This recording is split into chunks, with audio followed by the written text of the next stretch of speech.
ওরে তিন কাপড়ের প্যাকেট তো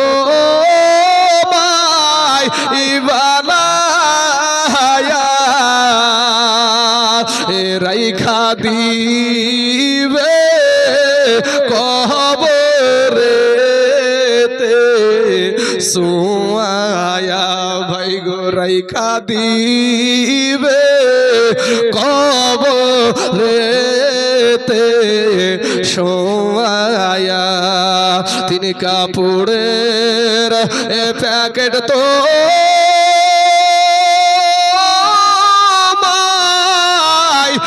বানায়া রাইখা দিবে কবরেতে সোয়া কত বাহা আদুরি করছরে এই মন দুনিয়ায় মরার পরে কবরেতে কি হবে উপায় মরার পরে কবরেতে কি হবে উপায় মাগো আজরাইল এসে সামনে যখন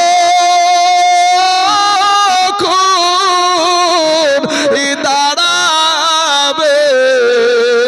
কি জবাব দিবা গো ভাইজান ভাষা খুঁজে নাহি পাইবে ও তোর গহনা যৌবন ফুরায়া যাবে যৌবনে লাগিবে ভাটি ওই যে দেখো ডাকিতেছে ভাই গো কবরের মাটি ওই যে দেখো ডাকিতেছে যুবক ভাইরে কবরের মাটি ভাই গো সন্ধ্যার আগে যেদিন ডুবিবে বেলা এক মুহূর্তে শেষ হবে রে ভাইজান যে তোমার রঙেরই মেলা ওরে সন্ধ্যার আগে যেদিন এই ডুবিবে বেলা এক মুহূর্তে শেষ হইবে তোমার রঙেরই মেলা তুমি কারে মারো এ জোরে ধম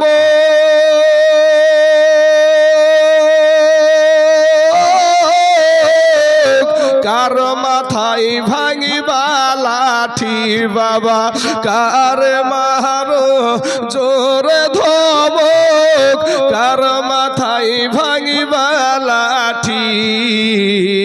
ওই যে দেখো ডাকিতেছে ভাই গো কবরের মাটি ঘুইরা মর তুমি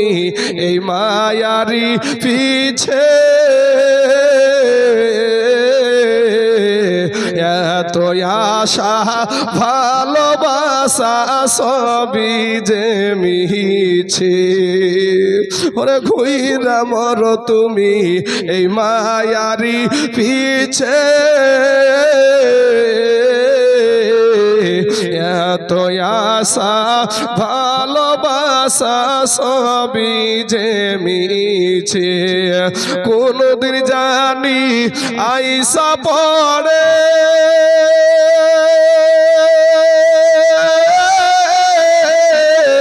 আজরাইলের হাতের চিঠি বাইরে কোনদিন জানি আইসা পড়ে আজরাইলের হাতের চিঠি ওই যে দেখো ডাকিতেছে ভাই গো কবরের মাটি খবর পেয়ে আসবে আত্মীয় স্বজন মন চতুর্পাশে বসে তারা করিবে কন্দন মনের মতো সাজায়া দিবে কি সুন্দর পরিপাটি বাবা মনের মতো সাজায়া দিবে কি সুন্দর পরিপাটি ওই যে দেখো ডাকিতেছে ভাই গো কবরের মাটি ওই যে দেখো ডাকিতেছে বাপ গো কবরের মাটি ওই যে দেখো ডাকিতেছে মাগো কবরের মাটি আল্লাহ বলে ডাকে রে বান্দা আল্লাহ বলে ডাকে রে বান্দা আল্লাহ বলে ডাক আল্লাহ বলে ডাকে রে বান্দা আল্লাহ বলে ডাক ও তারে ডাকতে পারলে তোর জীবনের গুনাহ হবে মাফ জোরে বলেন সুবহানাল্লাহ ও তারে ডাকতে পারলে তোর জীবনের গুনাহ হবে মাফ আল্লাহ বলে ডাকে রে বান্দা আল্লাহ বলে ডাকে রে বান্দা আল্লাহ বলে ডাক ও তারে ডাকতে পারলে তোর জীবনের গুনাহ হবে মাফ আল্লাহ বলে ডাকে রে বান্দা আল্লাহ বলে ডাক যখন তুমি ছোট্ট ছিলা দাঁত ছিল না মুখে যখন তুমি ছোট্ট ছিলা দাঁত ছিল না মুখে আর তরল খাবার আল্লাহ তাআলা দিলেন তোমার মা জননীর বুকে ভাইয়া মা জননীর বুকে ওরে যখন তুমি ছোট্ট ছিলা দাঁত ছিল না মুখে আর তরল খাবার আল্লাহ তাআলা দিলেন তোমার মা জননীর বুকে ভাইয়া মা জননীর বুকে ওরে সেই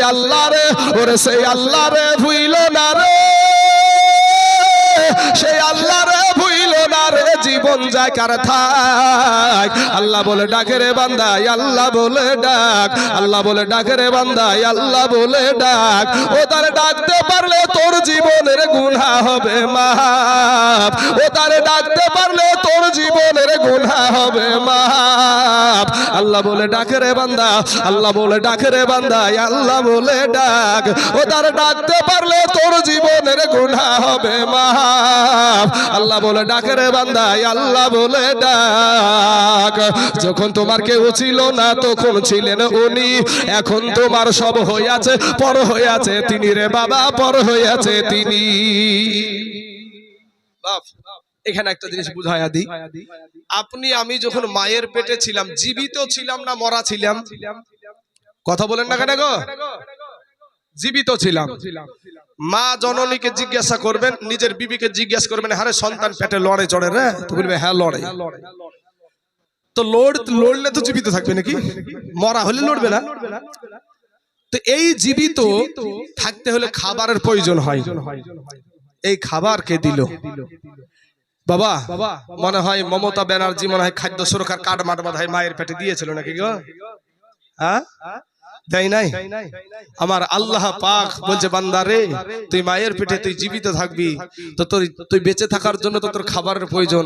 পৃথিবীর কেউ ভাবে নাই আমি আল্লাহ ভেবে রেখেছি জোরে বলো সুবহানাল্লাহ আপনার বিবি আমার বিবি আপনার বিটি আমার বিটি 13 বছর 14 বছর থেকে একটা অসুখ তৈরি হয়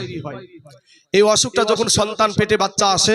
অসুখটা কোনো ডাক্তারের প্রয়োজন হয় না অটোমেটিক বন্ধ হয়ে যায় অটোমেটিক বন্ধ হয়ে যায় এই রক্তটাকে আমার আল্লাহ পাক ফারিস্তা দ্বারা সন্তানের নাভির সাথে আর মায়ের নাড়ির সাথে সেট করে দেয় ওই রক্তটা মায়ের শরীর থেকে সন্তানের শরীরে পুশ করে আমার আল্লাহ পাক সন্তানকে মায়ের পেটে জীবিত রাখে জোরে বলেন সুবহানাল্লাহ শুধু তাই না বাবা দুনিয়াতে যখন আসবেন আপনি মায়ের পেট থেকে যখন প্রসব হবেন এমতো অবস্থায় আপনি তো ভাত খেতে পারবেন না রুটি খেতে পারবেন না মোটা খাবার আপনার পেটে যাবে না ডাক্তার আপনাকে পরামর্শ দিচ্ছে বাচ্চা হওয়ার পরে কমসে কম 6 মাস মা জননীর বুকের দুগ্ধ খাওয়ান কি ব্যাপার বিষয়টা কি ব্যাপারটা কি এই খাবারটা আমার আল্লাহর দান জোরে বলেন না সুবহানাল্লাহ আল্লাহর দান আল্লাহর দানের যে খাবার সেই খাবারের সাথে দুনিয়ার কোনো খাবার তুলনা হবে বাপ তো মা জননীর স্তনে 2টা ফ্রিজ আমার আল্লাহ মা জননীর বুকে বসায়া দিয়েছে শুধু তাই করে নাই আমার আল্লাহ বলছে আমার আল্লাহ মা জননীর স্তনের বুঠাতে একটা কিন্তু ফুটা দেয় নাই, কয়েকটা ছিদ্র আছে। অনেকগুলা ছিদ্র দিয়ে একটা ফুটা দিয়ে বাবাজি যদি দুগ্ধ আসে, অনেক দুগ্ধ আসার কারণে আপনার নিঃশ্বাসের প্রবলেম হতে পারে। তাই আমার আল্লাহ পাক অনেকগুলা ছিদ্র দিয়েছে, বান্দা তুই ঝিরঝির করে আস্তে আস্তে ঝিরঝির করে অনেকগুলা ফুটা থেকে দুগ্ধ প্রসব হবে, তুই আনন্দ সহকারে খাবি, তোর কোনো অসুবিধা হবে না। জোরে বলেন সুবহানাল্লাহ। এমনই খাবার বাবা, যেই খাবার খেলে বুকে কফ বসে না, যেই খাবার খেলে ঠান্ডা লাগে না, যেই খাবার খেলে সর্দি লাগে না, এত সুন্দর খাবার। তাই কবি বলছেন, যখন তোমার কেউ ছিল না তখন ছিলেন উনি, এখন তোমার সব হইয়াছে পর হইয়াছে তিনি রে বাবা, পর হইয়াছে তিনি। আবার যখন তোমার কেউ রবে না, আবার যখন তোমার কেউ রবে না তখন থাকবেন উনি। আল্লাহ বলে ডাকে রে বান্দা, আল্লাহ বলে ডাক, আল্লাহ বলে ডাকে রে বান্দা, আল্লাহ বলে ডাক। ওদের ডাকতে পারলে তোর জীবনের গুনাহ হবে মাফ। আল্লাহ বলে ডাকে রে বান্দা, আল্লাহ বলে ডাক। কোন পাগলে বলে নবী গায়েব জানে না, কোন পাগলে বলে নবী গায়েব জানে না, এলেম শহর গো নবী শাহে মদিনা। ওরে কুরআন হাদিস পড়িলেই শুধু আলেম তো হয় না, আমার নবীর প্রেমে মজিল যারা তারাই মাওলানা। বাবা এ নবীর প্রেমে মজিল যারা তারাই মাওলানা। বাপের বেটা জানে মরে না, এ মহাজননী কাঁদে বাঁচে না। বাপের বেটা জানে মরে না, এ মহাজননী কাঁদে বাঁচে না। বাপের ছেলে পুত্র মলে ও ভাই কলেজা যাই জ্বলে, বাপের মুখে হাসি চোখে পানি মানে না, এ মহাজননী কাঁদে বাঁচে না। যেমন কাঁচা বাঁশের ঘুন লাগিলে হয়, যেমন কাঁচা বাঁশে ঘুন লাগলে বাবা সে বাঁশের অস্তিত্ব থাকে। তিন কাপড়ের প্যাকেট তো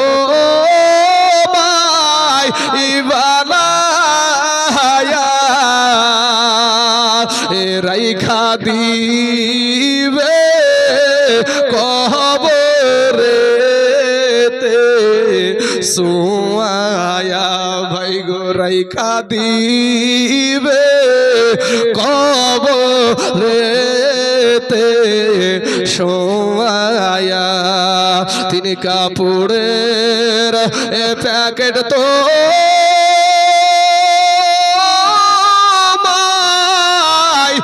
বানায়া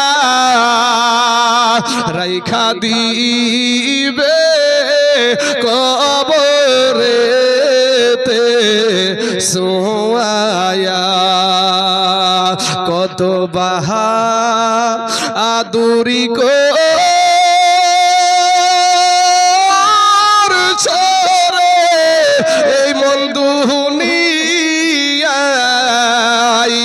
মরার পরে কবরেতে কি হবে উপায়, মরার পরে কবরেতে কি হবে উপায়। মাগো আজরাইল সে সামনে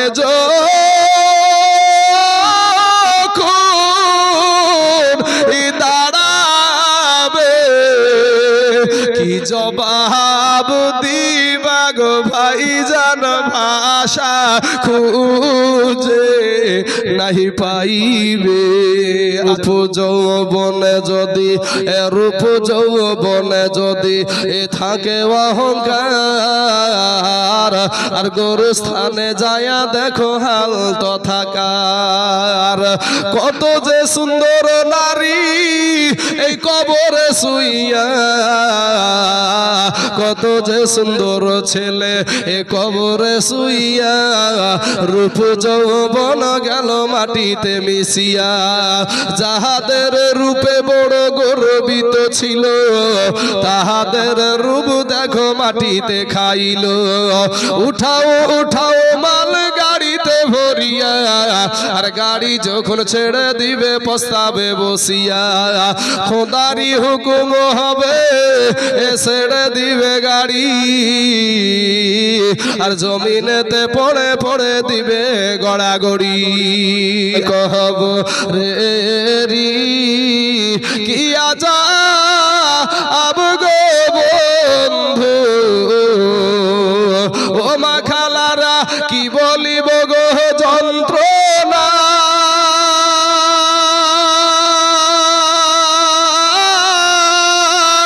কলেজা ফাটিয়া যাই গো পড়িতে